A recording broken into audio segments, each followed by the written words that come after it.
Hi, my name is Katja Johnson, and today I'm going to be talking about the bowed lyre, the history, revival, and change in the Finnish Jouhikko and Estonian Talharpa. I was not very familiar with either the Jouhikko or Talharpa before this research project, so I decided to focus on the description of and history of the instruments, particularly in recent decades. I am a medieval studies and folklore double major, focused on Scandinavia and the regions linked to it historically and culturally. Due to my interest, I have watched many Viking-themed movies and television shows, which has led me to Viking music, which I'll touch on later in this presentation. There was one instrument often being used in this music that stood out to me the most. At first I thought it was a violin, but it was not. It was actually a Talharpa. So, what is a Jouhikko and a Talharpa? The Jouhikko and the Talharpa are nearly identical. Both are bowed stringed instruments with 3 to 4 strings. The Jouhikko most commonly has 3, but occasionally has 2, and these strings are made traditionally of horsehair or gut. One string is a melody string, which is stopped by touching the string directly with the fingers reaching through the back of the handhole. The other strings are drone strings. Talharpas traditionally have one large handhole, and the Jouhikko usually only has one as well, just smaller than that of the Talharpa. Some Jouhikkos have 2 handholds, though.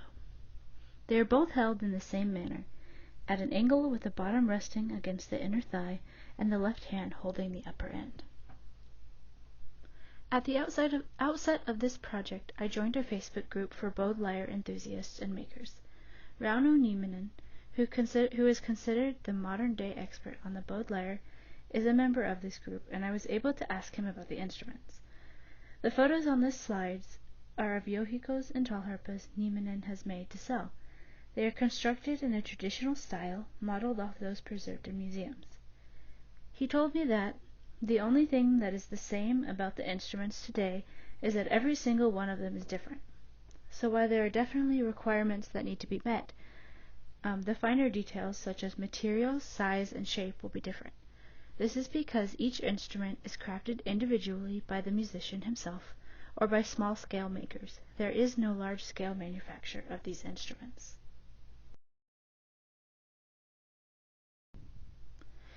These instruments were broadly played across Northern Europe through the second half of the Middle Ages into the 18th and early 19th century.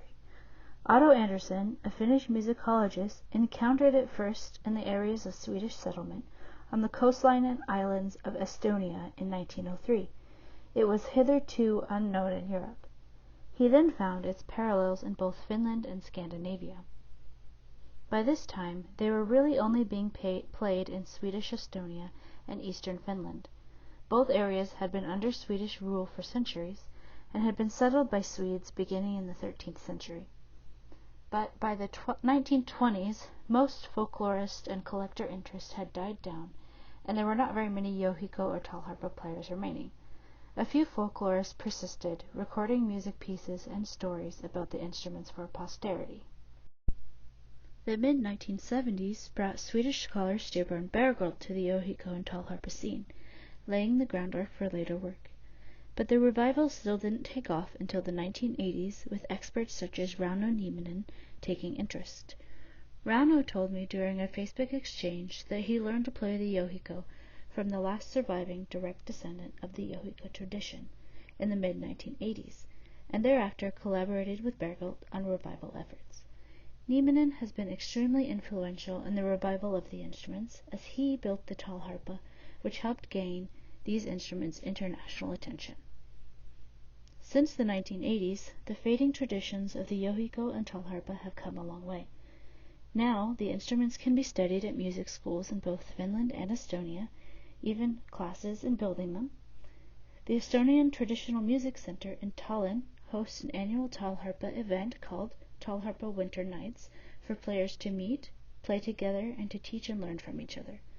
Smaller institutions and folk music groups also teach youth about these instruments. Developments in technology has also helped the Jouhikko and Talharpa survive and gain national attention. As I mentioned in the last slide, Rauno Nieminen has been very influential in the revival of these instruments in Finland and Estonia. He's also one of the parties responsible for introducing the instrument onto the global stage. Also influential in this process has been the use of the Jouhikko and Talharpa in the Viking music written for Viking-themed films and TV series, specifically History Channel's Vikings. Like me, nearly every single person I contacted in the Facebook group indicated that their first encounter with the instruments was through the music of Wardruna. Einar Selvik, the head of this Norwegian band, is well known for his role in the score for the popular TV show Vikings. Importantly, it was Rauno Nieminen who built Selvik's iconic Talharpa used in Wardruna's music. Here is a snippet of this Viking music.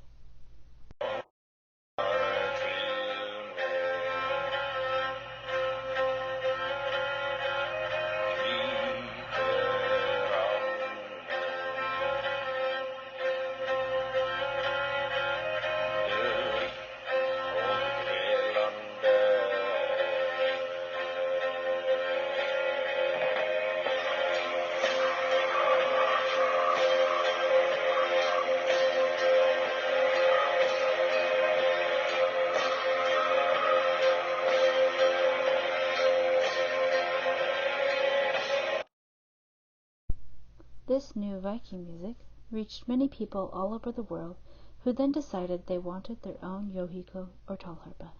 Some continued to build or buy instruments as close as possible to traditional examples, while others have constructed or custom-ordered their instruments to fit personal preferences and individual needs. This has led to quite a few changes in the appearance, playing methods, and musical contexts for the Jouhikko and Talharpa. Such changes can be seen in the materials used. People are using local wood or using different materials for the strings, repurposing materials, introducing elements from other instruments, such as fine tuners or violin bows, and adding new technology, specifically for amplification. The traditional size and shape of the instrument is also often modified to create bass versions, or in an ornamental fashion. Additionally, these instruments are being played in new places across the globe and by people who have no connection to Finnish, Estonian, or Scandinavian heritage. These images I'm about to show you are some examples of the variety of Jouhikko and Talharpas that have been made in the Facebook group that I am part of. This first image is from an Australian maker who said, "I was consumed for several months with the following thought. If a Talharpa is equivalent to a violin, what would a cello equivalent be and sound like? So I made this. It has spotted gum soundboards, neck and carving, with tassy oak sides." This example shows the variety in size and shape, ornamentation, and materials used. Additionally, this maker indicated he did not have any of the heritage that these instruments were traditionally a part of. This next example is from a Belgian maker who said he was currently making instruments for groovy street music. As an experiment, he wanted to use only what he had lying around, which was a crap supermarket skateboard, a guitar pickup, and guitar strings. Finally, here we have Finnish rock musician Pekko Keppi and his iconic skull-shaped Jouhikko, which he co-designed and built with Rauno Nieminen. So while the traditional form of the instruments and the type of music they are used to play is still being perpetuated, the spread of the instrument and its use related to technology has forever changed the Jouhikko and the Talharpa. Builders make what people want to buy, and many people want to buy Viking instruments. There are also new playing methods arising. The Jouhikko and the Talharpa are bowed, but there's nothing stopping musicians from playing them otherwise. Also, many players in Finland and Estonia learned to play violin first, and the traditional method of stopping the strings with the back of the fingers is being replaced with violin fingering. Here's an example of traditional Finnish Jouhikko music with experts Rauno Nieminen on the left and Ilkka Heinonen on the right. You can see how they stop the strings.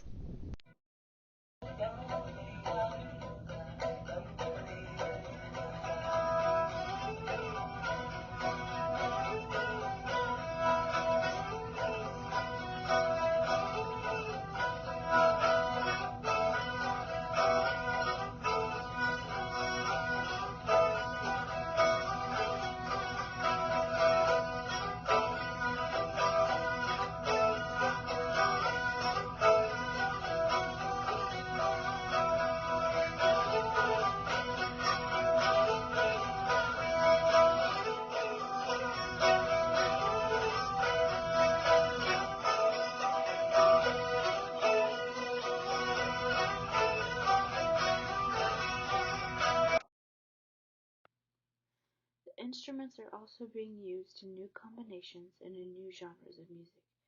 The Heinonen Trio is Finland's foremost band that features Jouhikko, and their music is self-described as echoes of old traditional melodies juxtaposed by contemporary improvisation and newly developed techniques for the instrument. Here is an example of this blending.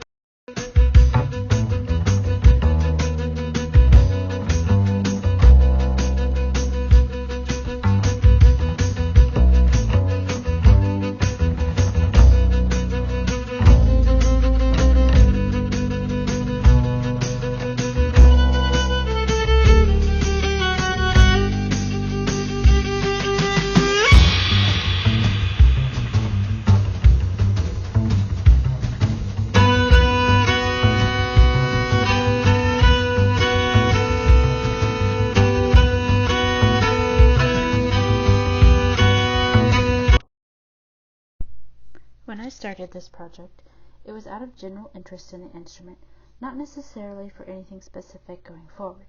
There are a few things I would like to follow up on in the future, however. I originally wanted to build a Talharpa, but my situation changed to make it quite difficult to do so. Once I'm able, I would like to build a more traditional style Talharpa using plans from Rauno Nieminen, but I would like to customize it according to my own preferences in terms of materials and ornamentation. I enjoy wood burning, so I would probably burn a design onto the belly of my Talharpa, in a similar fashion as this example, but in a different style. Additionally, one interesting path of research I went down during this project, when looking at the medieval origins of the instrument, and especially related to the use of traditional instruments in the creation of Viking or pagan folk music, was the topic of medievalism. Medievalism has been defined as a system of belief and practice inspired by the Middle Ages of Europe, or by devotion to elements of that period, which have been expressed in areas such as architecture, literature, music, art, philosophy, scholarship, and various vehicles of popular culture. Basically, it's using the medieval period as a model or inspiration for creative activity. And that has been a brief introduction to the Jouhikko and the Talharpa, the history, revival, and changes that these instruments have undergone in the past few decades.